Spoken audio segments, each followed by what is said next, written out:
Money is not king at the end of the day. It's your relationships that you create with people, the Yes, kind of creation. Family, okay? Family, and most important of all, living a good life. And what do I talk about meaning of a good life? I'm too stoic whenever I talk about these things. But it's really about asking yourself, am I living a life that is meaningful to my next man? Am I impacting socially, economically to the next guy? Or will I leave a place and the guy says, I would never be the way I am because of this guy. Or if this guy was not around, I would never impact this way. So those two things for me are very important: purpose and humility.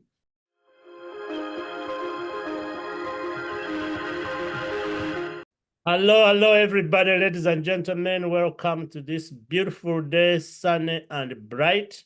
TJK Shares is very, very, very, very happy today to host a brother from Uganda, a man who we have not met in person, but who has done fantastic things in the world, promoting our Uganda and promoting this world. I first heard of Tony through Twitter. We have followed each other. Now I find out this morning and recently that he's married to a woman from our area of Togota. Brothers for sure, but I've been itching to have this conversation with you. Ladies and gentlemen, our followers, subscribers from all over the world, please help me to welcome my brother, Tony Otoa. Welcome to this channel. Thank you. Thank you Thank for you. accepting our invitation. And Thank please you. introduce yourself and tell us just a little about yourself. Thank you. My name is Tony Otoa. What can I say about myself? I am naturally a hustler, a lover of life, but also someone who loves to see happiness in people. I'm very into leadership conversations, but also very much into the whole search for purpose in life. And I'm super excited to be here. What can I say? Third born out of a family of about 7. My father, a very amazing, distinguished guy who just thought I had to have his name. So I am the junior, by the way. So if you came to my home and you ask for Tony, they will not tell the Tony. They will say Junior. So you have to ask for Junior. But amazing family, amazing people. And I come from Lira in northern Uganda. Beautiful place. If you haven't been, I would encourage you to visit, including yourself, Jackson. I would encourage you to visit, but that is where I come from. So that is pretty much a snapshot of who I am. Oh, Junior. I've been to Lira many times in my early years, which is why I made sure I have this Mukomboti empty pot. So next time I see you in Kampala, I'm going to come with my empty pot. We'll fill it with mawa and Yes, a good straw made out of the stick. And we can have that loss you've been talking about all over Twitter, inviting everyone else. I will tell you one interesting thing about that drink and the reason why it's in a pot. Yes. The pot is about communality, being in a communal setting, Yes. enjoying a beverage as brothers, as family, and nothing has to be worries about whether the drink is poison or whatever. The idea is to have a drink as brothers and sisters in one pot, and that is about community. The beauty about life in our culture, community. So I love the pot and I love where it is situated, and I'm very grateful that you could associate it with our conversation. Yes, I film these in different spaces. I have tons of books. I see books behind you, but this pot with 3 straws in pencil form, I meant. In fact, if you didn't explain what it means right now, I'm going to ask you about it later in our conversation. Yeah. We will go with Junior from here on. So those who didn't know who Absolutely. Tony Otoa Junior. So we'll go with Junior right now in respect of your father, who actually bestowed that strong title on you. Yes. Tell us a little bit about your memorable lessons and values instilled in you by your family, mom and dad, and siblings. So it's quite a lot, but I think what is really important from my family especially my father, was the whole idea of humility. And what do I say humility? So we live in a family, or I come from a family that went through a lot of turmoil. Yes. We went through wars and went into exile, and we had to decide whether we wanted to be in exile or not in exile. And my mother had to force us to come back, and my father had to join us back, then join the government that was in charge after, overthrowing the government that he was part of. Humility. Yeah. Humility for me was one thing that, or is one thing that my family has really ingrained in me. And when I look at everything that I've done, where I am today, from being a CEO at a leading brand, which is Stanbic, a leading brand, and now moving to my next, future with Jackson, you probably don't know, but I will be announcing next week. I'm moving to a bigger role. It's all about humility. It's about how you talk to people, how you deal with people, how you relate with people, but more importantly, how you show up in life. Life is so fickle. And what we forget is that everyone around us is around us for a reason. I see what you're doing in, your place back home. And it is for a reason, because you've understood that humility can actually ingrain or actually infuse itself in the well-being of the next person. That's So right. humility. The other one that I also like to talk about a lot, I think, again, one from my father, is understanding that we're not here for a long time. Mm. Yeah. We're all here for a short time. Jackson, you might think you have 100 years to go, but we're Ah, not here for a short time. So the things that we should focus on are things that are pertinent with our purpose and with our ambitions. Purpose, I'm talking about things that we are affectionate about and things that create meaning in our lives. My father, with all of what he has done over the years and time, has understood one thing. Money is not king at the end of the day. It's your relationships that you create with people, the that's kind of right. creation. Family, okay? Family, and most important of all, living a good life. And what do I talk about meaning of a good life? I'm too stoic whenever I talk about these things. But it's really about asking yourself, am I living a life that is meaningful to my next man? Mm. Am I impacting socially, economically to the next guy? Or will I leave a place and the guy says, I would never be the way I am because of this guy. Or if this guy was not around, I would never impact this way. Mm. So those two things for me are very important: purpose and humility. And I think my father did a great job in instilling that in us. So that's pretty much what I could say as a preamble to that conversation. Whoa, okay. Your father needs to be hosted on this Are channel. you pulling up a Bible or something?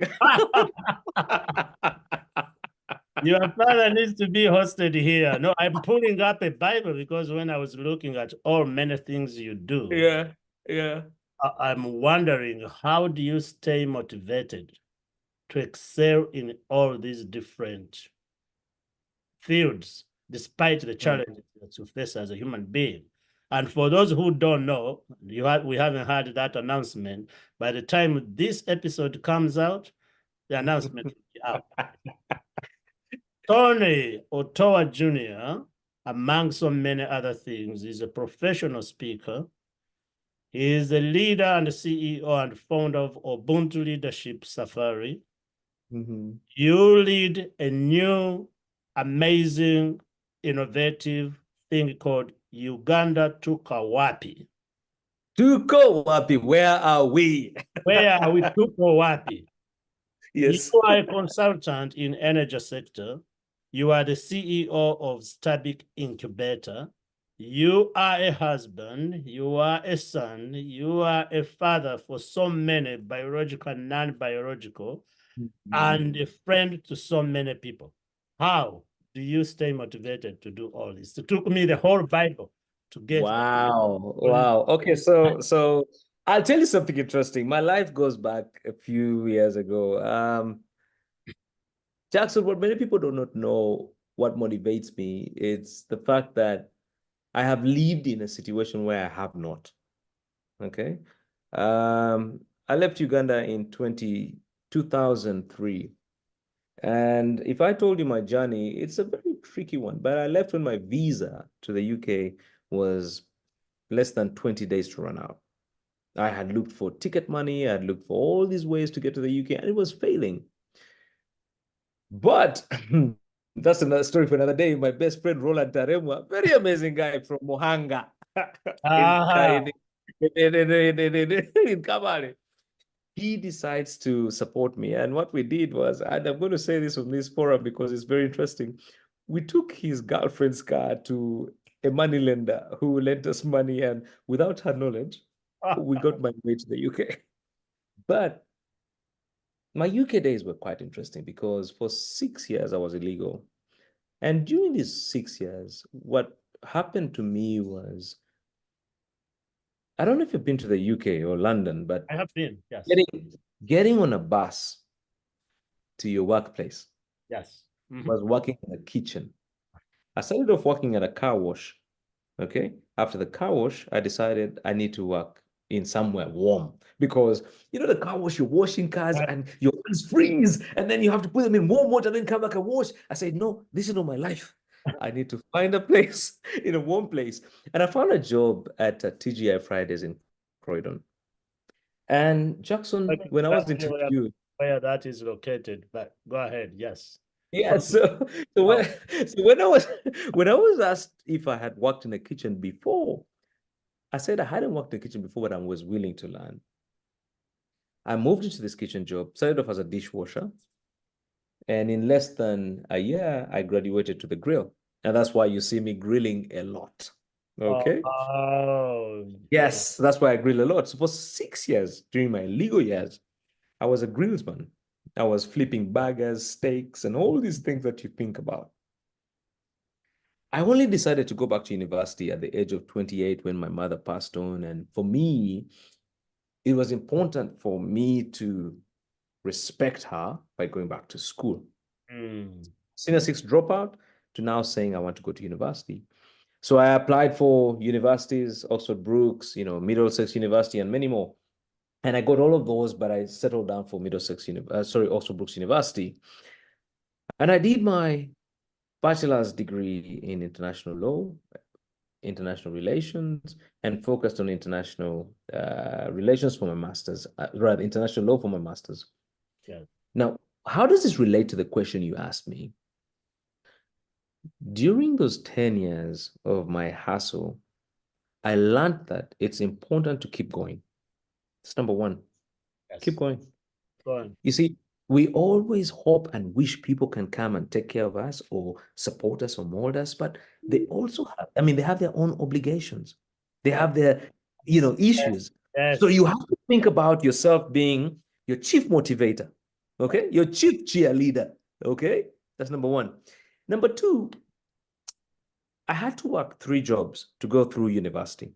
I never know this. Nowadays people see me as CEO. They say, oh, Tony, you're doing well. Your father really took well of you. No, Jackson, let me tell you how my day ran on a normal day. I would wake up from 9 a.m., go to university up to 2 p.m. From 2:30, I would be at Ladbrokes, a betting firm where I was a cashier, up to about 8:30. 8:30, I would go to a kitchen in a place called Headington in Oxford, where I would do last-minute orders, wash dishes, take care of the kitchen until midnight. Midnight, I would head to the post office to sort out letters until 4 a.m. At 4 a.m., Jackson, I would go sleep. And it was repeat, repeat, repeat. So when you ask me where I get this motivation from or Yes. where Yes. stuff is happening, you can clearly see I've seen it all. So when I see a lot of people saying this is difficult, I'm like, you haven't seen what difficulty is, where you have no transport to your workplace. Mhm. You haven't seen what difficult is where you have to eat at your workplace because you have no food at home. You haven't seen what difficulty is because the bursar at the university is telling you he's cutting you off your library, your computers, because you haven't paid your fees. And by the way, whenever I would come with my fees contributions, 500 pounds, 1,000 pounds, and the guy is like, oh, you will have to be disconnected from the system. Jackson, that is what makes me grind today. So today, so many things happen, but I'm unfazed because I've been like, I mean, I'm always like, I've been through worse than this. Yes. So I can actually go through this. And everything that we go through as humans, I will be very honest with you, is very temporal. Mhm. Your suffering or your happiness is temporal. But remember that in your suffering, you need to prepare for the good days. And in your happiness, you need to prepare for the bad days because they're going to come. Yes, yes. The mindset thing, mindset. So, yeah.